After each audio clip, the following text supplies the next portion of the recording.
What? Detroit City came in here today with one job and one job to do: hold serve. They did just that today, winning over Toledo Villa by a score of 2-0. 32nd minute of play. Let's get right to the action here at Paul Hotmer Field. Nina Ferraro takes the pass from Sophia Romine, and Detroit City goes up by a score of 1-0 at that point. Fast forward to the 45th minute of play for Detroit City.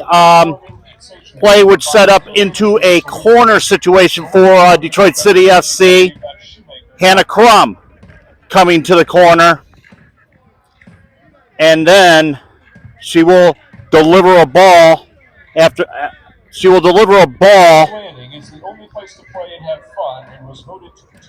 to find Ella Karolak in the 45th minute. Tips it right in. Detroit City with the 2-0 victory here in Toledo tonight. What does that mean? Detroit City right now is on top of the Great Lakes Division with 19 points, 1 point ahead of, or 2 points right now ahead of AFC Ann Arbor, who play Friday night over in Romeo against Union Macomb FC. But that's not the only action that was going on tonight in soccer as far as Detroit goes. But we'll check in with Steve over at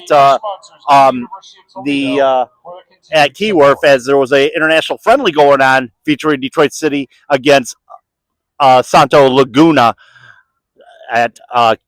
in Hamtramck tonight. So we'll check in with them as far as that goes. Though we hope to get an interview, of course, with Coach David Dwaihy following a great victory. Different little lineup tonight for Detroit City FC, as you know. No Allison Lapointe as far as the goalkeeping for Detroit City. Great job by Hugger tonight in between the sticks for Detroit City, getting the clean sheet. Make that, 7 clean sheets in a row 7 clean sheets on the year for Detroit City FC.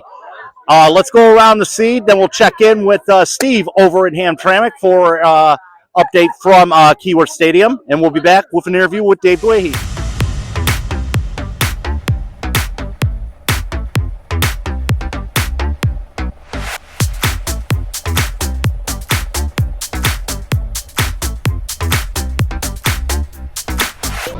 Long throw coming again from Josh Jones.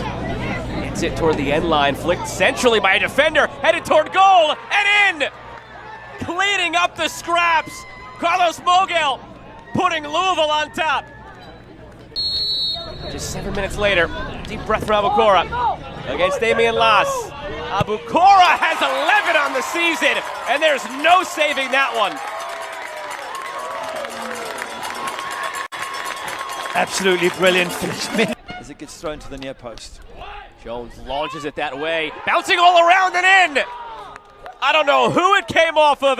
Louisville won't care. It's a 2-1 lead for the visitors for the second time tonight off of a long throw-in.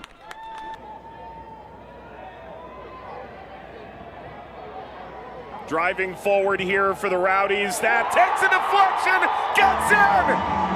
They've turned the whole thing around. It's Nick Moon, who's just come into the game with a moonshot. Here comes San Antonio again down this far side. A little chop towards the byline. Paredes buries it.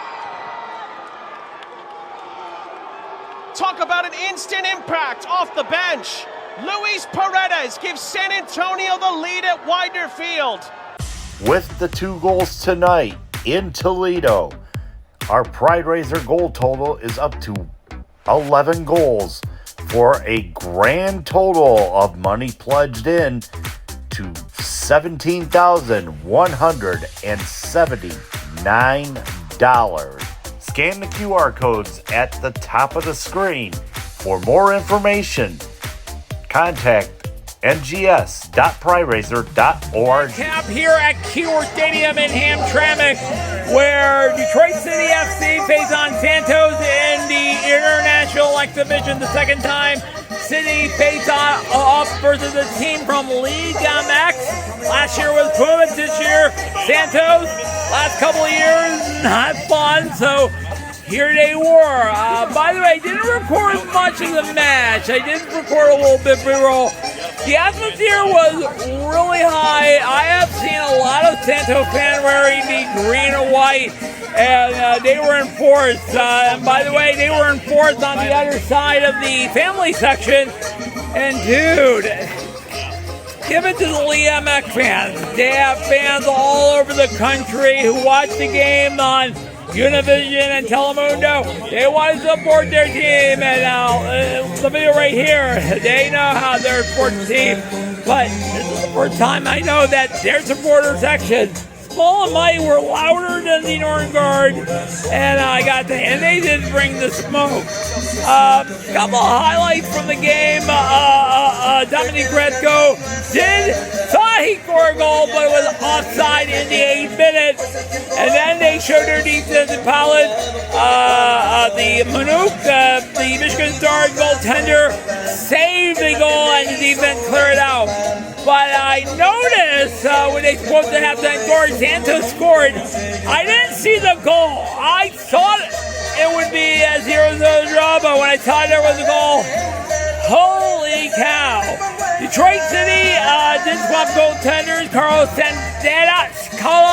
Sandala started the second half. Detroit City, they had great opportunities to try to tie up the game, but not fun. The atmosphere, I didn't notice during the game, but dude, the atmosphere very much alive. Great for a midweek game on Wednesday. The Santos fans were in full force. The regular DCFC on the family judge, even the Northern Guard was in full force. And the game ended in a 1-0 victory over Santos. And I wish I could give you some stats, but it was not either on FOTMob or let's say their scoring app.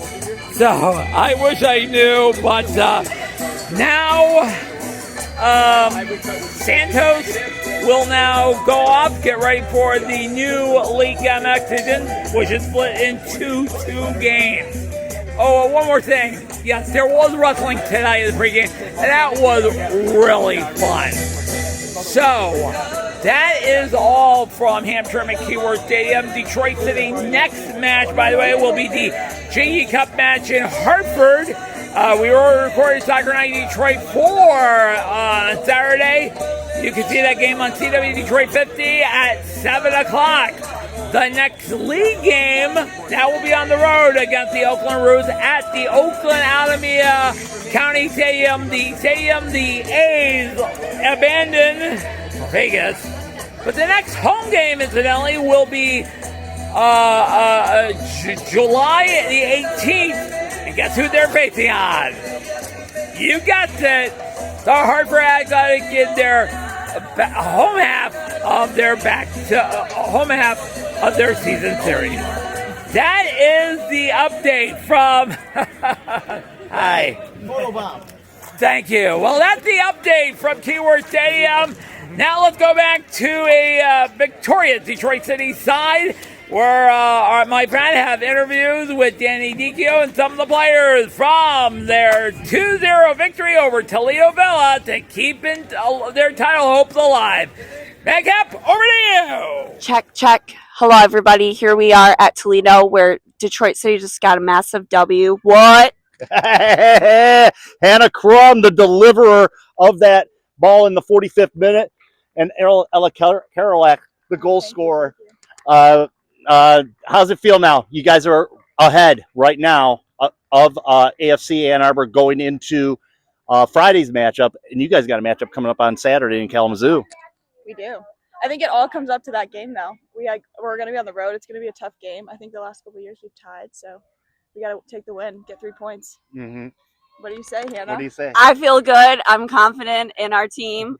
Just focus on what we can do and win the next game, and then go from there. Absolutely, and of course, I mean, it seemed crushing though Saturday night watching the game against a very tough Ann Arbor squad. You guys were missing some players that night too, but you got them back tonight. Tatiana Mason came back tonight. Also, Sophia Romine, two big cogs in the machine there. Having those players out in the field, do they make a big difference? Of course, but we also have a really deep roster, so it really doesn't matter who's on the field. I think Ann Arbor, we probably could have come out a little bit stronger from the start. But yeah, I mean, it was great to have Sophia and Tatiana back, but it really doesn't matter who's on the field. Yeah, What she said. absolutely. I would actually agree on that. I mean, it doesn't matter how many, what players are out there on the pitch Saturday night. But like I said, big game, as I mentioned, big game in Kalamazoo. You guys tied them. You tied them twice before, but I mean, how big is the confidence level now going into Saturday?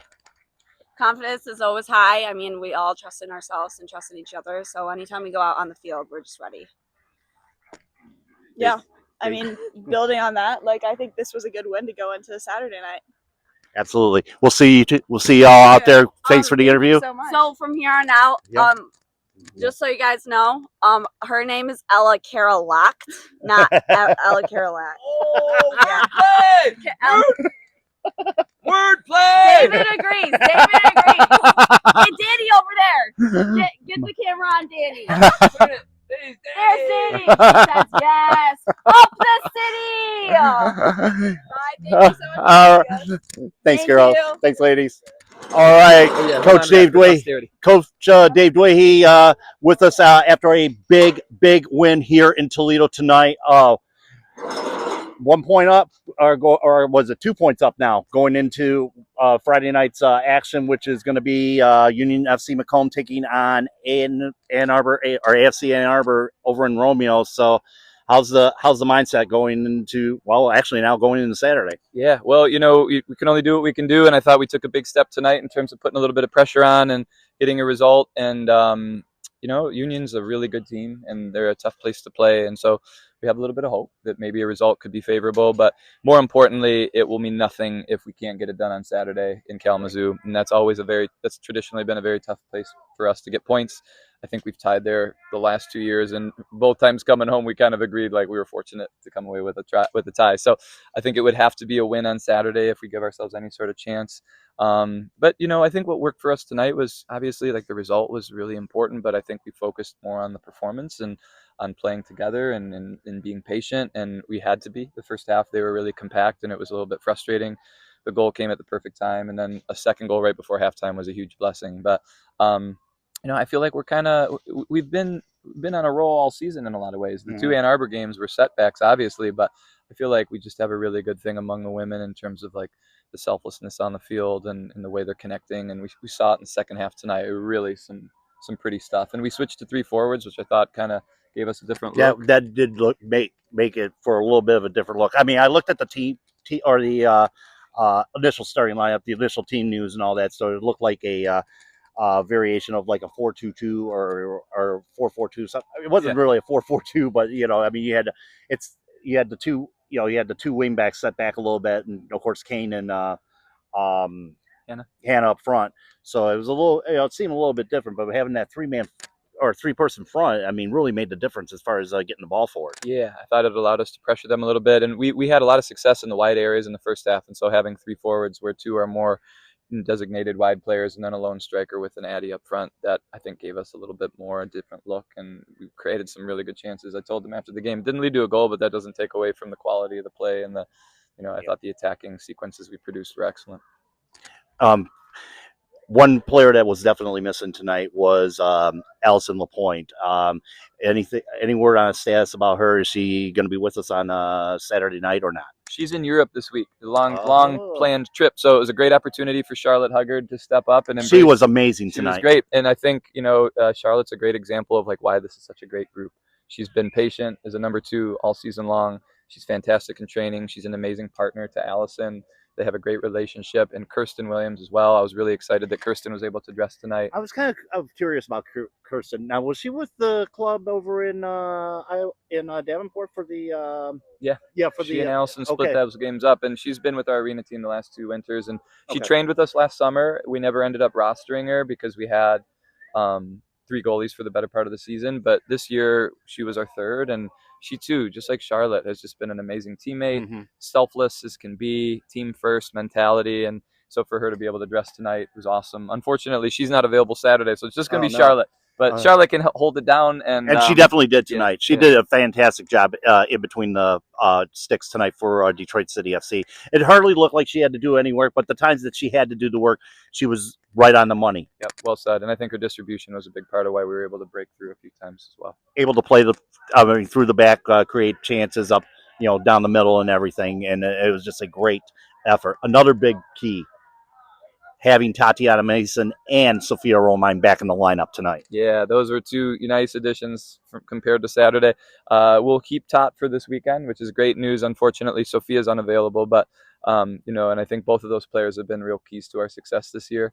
But it's the nature of summer soccer, and especially for someone like Sophia who has an opportunity to head abroad and start playing at the next level. We're just grateful to have her when we can. So we'll she's been like I said, quite the.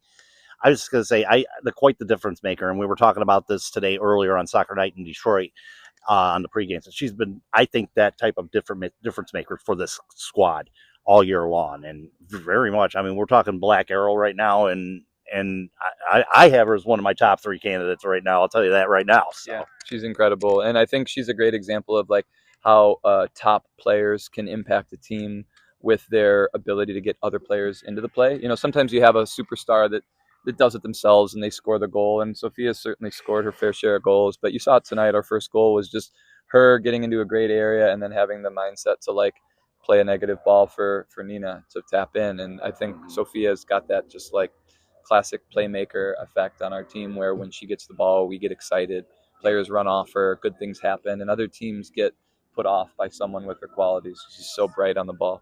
Absolutely. So, Coach, great job as always. Thanks so much. And we will see you Saturday in Kalamazoo. Don't forget, I will be out in Kalamazoo for that matchup.